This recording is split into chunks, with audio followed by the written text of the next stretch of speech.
Hello everybody and welcome back to the channel Airbus and what's it doing now. Today I'd like to take a look at spoilers. We covered this in a little bit of detail when we looked at flight controls and hydraulics last time. If you haven't watched those videos, I'll try and put the links above for you. And we looked at which secs, so which facts controlled what and which hydraulic systems provided which control surface. So this won't be too new to you, but what I'd like to look at today is more specifically the roll control and ground spoilers, logic, etc. So looking a little bit deeper into that now and looking specifically at the spoilers themselves. So what are we going to cover? We'll review that layout that we spoke about, and I'll draw that on the board and just to kind of refresh our memories with it, because that'll be fairly important before going on, particularly when we're looking at failures, knowing which secs control which spoilers. Then we'll have a look at the speed brake, the ground spoilers and roll spoiler logic, and just how that works in case we need demand for speed brake and roll control at the same time. We'll look at an RTO, so an RTO case, full and partial extension, when we might see those. And then lastly, we'll move on to failure cases and we'll look at the effects of a single, a double and a triple sec failure and the ones to look out for, and you'll be able to answer the questions as to why you might lose a reverser or why you might end up in alternate and direct law perhaps. Okay, so I'm going to draw the overview layout on the board for you now just to refresh our memories, and then we can move on. Okay, don't run away. I know this looks really like a lot of information, but I thought it's best to put everything on the board. The only thing I haven't put on here is failure cases, because I want a clear board to explain that.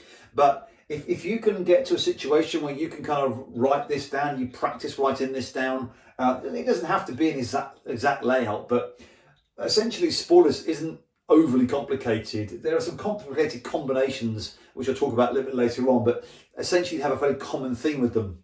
So don't worry about it too much. At first glance, it looks a little bit confusing. I'll go through it, okay? And of course, you have the benefit of being able to watch this, if you're really desperate, many, many times over. Okay, so I said I'd go through an overview first, okay? So that's why I've drawn this on the board. I haven't focused on green, yellow, green, green, blue hydraulics. I've written it all in small letters at the top there, deliberately, because it's beyond the sort of scope of this exercise. So the important thing to remember is the numbering of the spoilers and which sec controls which, okay?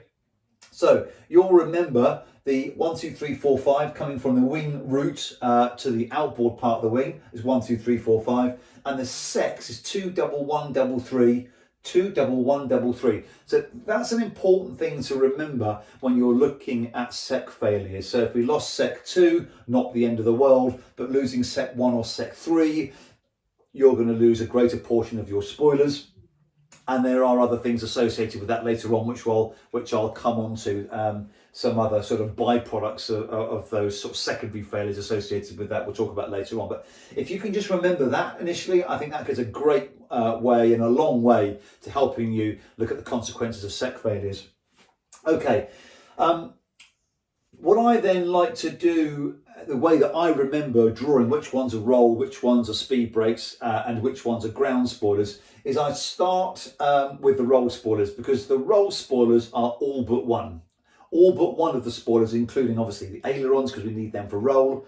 So I start at the end here and draw all the way up, bar 1 up to number 2. That's everything apart from the very inboard spoiler is for roll control. The next one I do then is ground, because ground spoilers are all of the spoilers themselves, okay, not the ailerons, of course.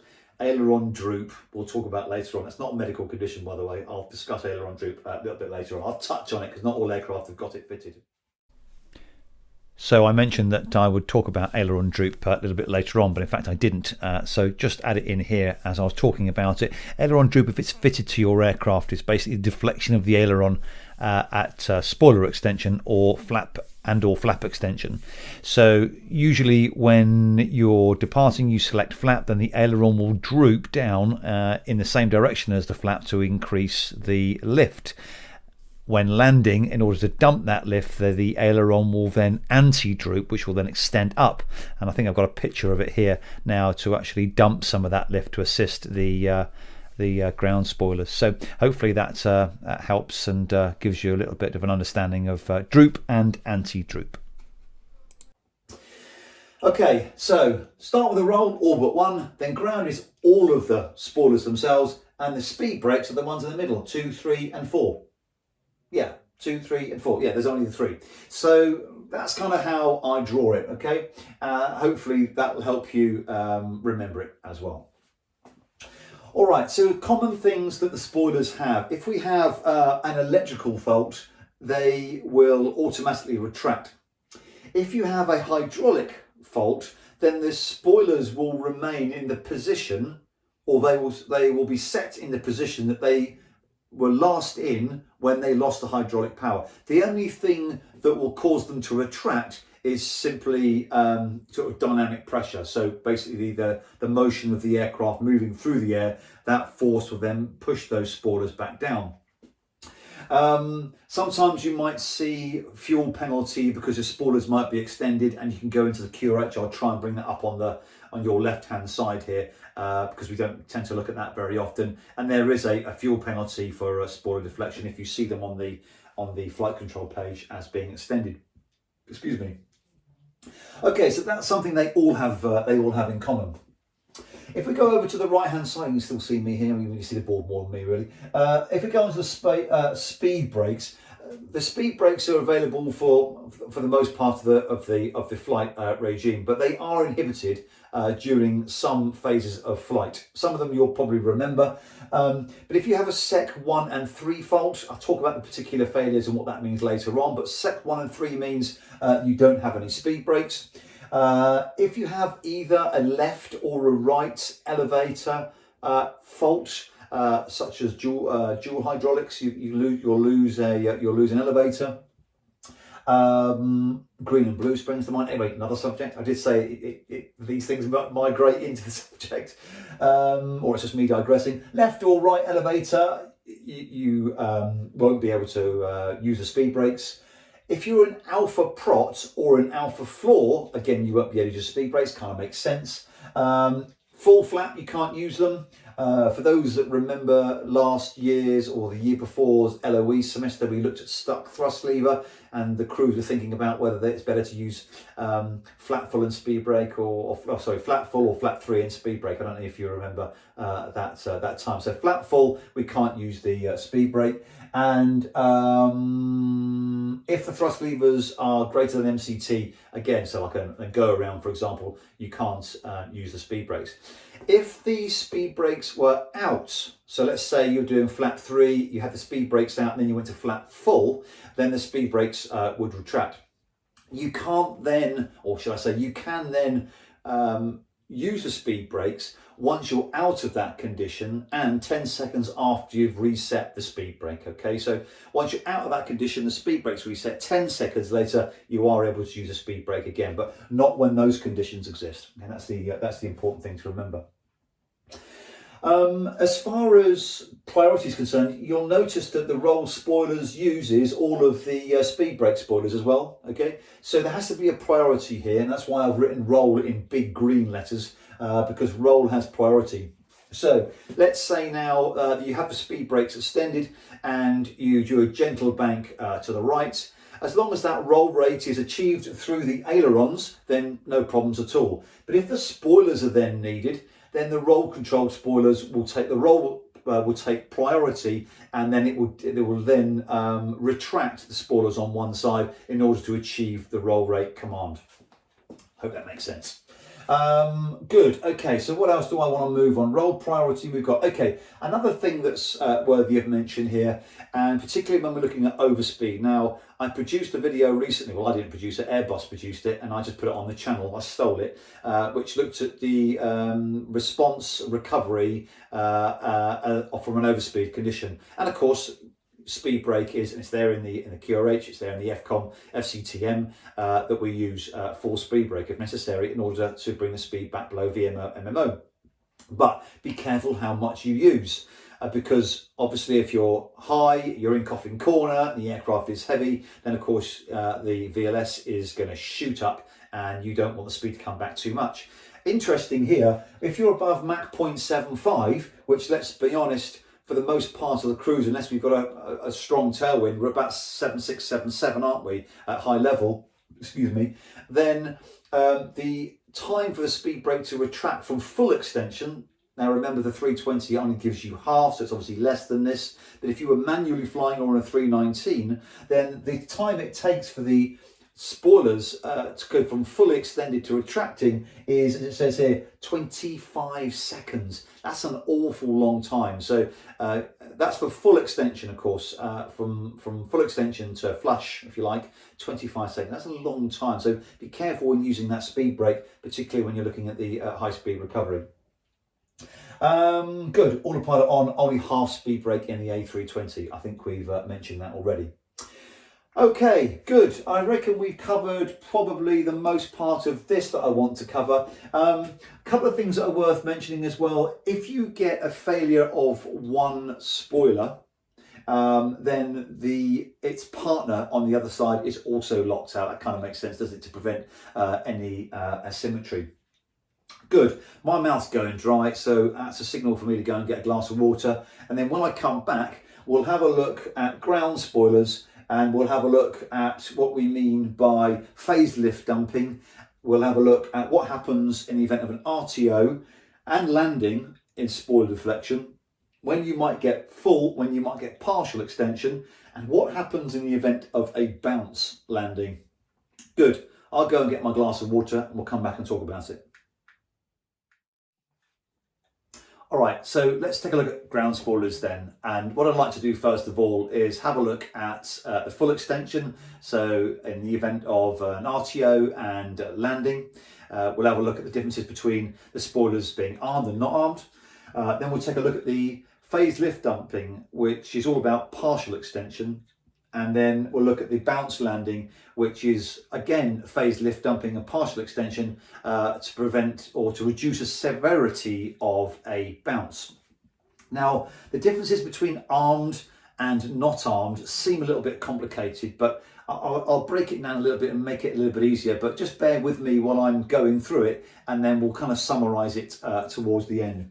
So let's start with full extension for the RTO and look at landing as well. The ground spoilers have exactly the same fail functionality as roll spoilers and speed brakes, in so much as if one fails, then its partner will also be inhibited to prevent any asymmetry.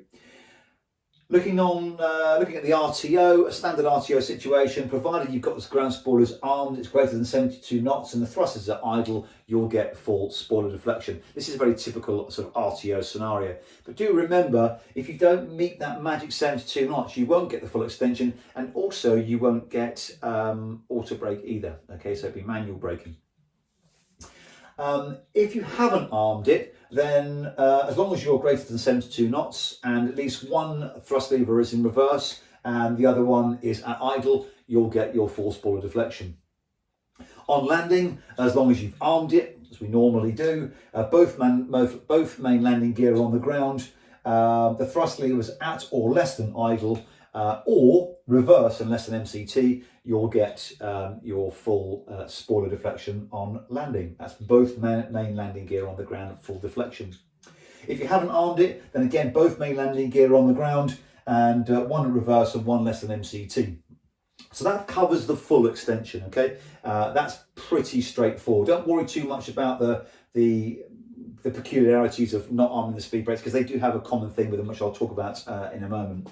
So let's have a look at only one main landing gear on the ground now. This is all part of the phase lift dumping. So this is when one main landing gear is on the ground, the spoilers will come up to sort of 50% of their full deflection. And this is all to do in aid of accelerating it towards full deflection when both main landing gear are on the ground, and also quite useful when it comes to a bounce landing severity. So So for the phase lift dumping then, as long as you've got the spoilers armed and the thrust levers are at idle, one main gear on the ground, you'll get partial spoiler deflection. And then if it's not armed, at least if you've got one in reverse and one less than MCT, you'll get your partial spoiler deflection. Great. You can see there's a common theme which is coming in with not arming your speed brakes or your speed brakes here. That as long as one is in reverse and one is equal to or less than MCT, you'll still get your spoiler deflection, whether it be full or whether it be part. And then the bounce landing, again, this is all to do with reducing the severity of the bounce. So if you've got your spoilers armed, both main landing gear are on the ground, but the thrust levers are at or less than climb, then you'll get partial extension. So this is all to do with thrust lever mismanagement. The thrust levers aren't at idle, you get a bounce, then the spoilers will come up to part deflection, or it's phased lift dumping basically. Good. I hope I haven't confused you too much on that. The more you look at it and the more you say it to yourself, it makes sense. Just at a first glance, it can appear a little bit confusing. Right, I'm going to rub that off the board. I think what I'll do is probably get a photograph of it, not because I'm claiming that it's by any shape excellent work or artwork, but at least it will give you something to start your own, if you like, brief and your own sort of schematics to help you memorize the system. So I'll step out a shot, get a photograph, and then we'll move on to the failure cases of SECs 1, 2 and 3 and the combinations thereof.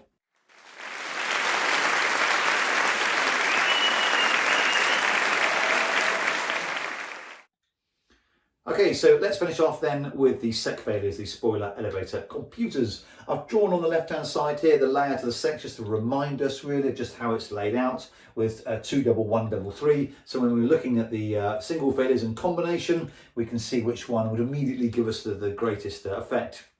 It's not all that simple though, or quite that simple I should say, because there are some secondary things to think about.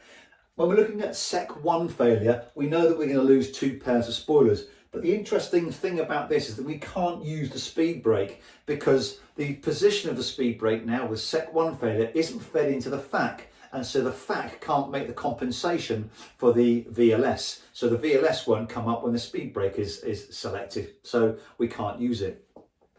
SEC 2, well that's because an easy one, isn't it? Just a single pair either side, that's not too much of a drama for us. And of course SEC 3 is 2 pairs as well. So yeah, I mean, when we look at it, SEC 1 itself is a double, SEC 3 is a double, SEC 2 is quite simple with a pair, but the real one here with a single failure is SEC 1 because of that VLS compensation, or that layer of protection that we lose. All right, so if we lose 2 SECs, then we get no auto brake because it's all part of the ground spoiler logic, and the auto brake needs 2 SECs working in order to give you that auto brake as part of its functionality. So we lose that with a pair of SECs in up. So that comes down to manual braking. Hopefully this is adding a bit, when you see these things in the status page, at least you kind of know why this is happening. That's the whole purpose of this really. Maybe in the melee of it all, you're probably thinking, I don't really care why, I'm just going to follow it. But at least now after seeing this, you get a little bit of a greater understanding. So 2 SECs, no auto brake because of the ground spoiler logic. And depending on the combination of dual failures, you'll either lose the left or right reverser as well. So that's just part of the combination. Not the end of the world, of course, but just something that you will see. If we get a SEC 1, 2 and 3 failure, then obviously that's more serious. We're going to end up in alternate law, and then ultimately we're going to end up in direct law. The interesting thing about this actually is that when we lose all 3 SECs, then the information from the LGCIU no longer goes into the FACS. So it doesn't know the gear position, and instead of using the gear to go into direct law, it actually uses flap setting. I believe that's flap 2. When you actually go into direct law though, will depend on whether or not you've got the autopilot selected, and that's you can read that through in the FCOM. So hopefully that wraps it all up for you and adds a bit more meat on the bone, as I like to say. Now when you see a failure of a set or a combination, at least you've got a little bit of a better idea of why it's telling you to do things and just how the systems are interconnected. That's all from me then. That spoiler's finished. Hopefully that pretty much wraps up flight controls and hydraulics. I dare say that they'll reappear at some point. If you haven't already, subscribe. It really helps the channel. And keep safe, keep the plate spinning, and I look forward to talking to you again very soon. Thanks very much.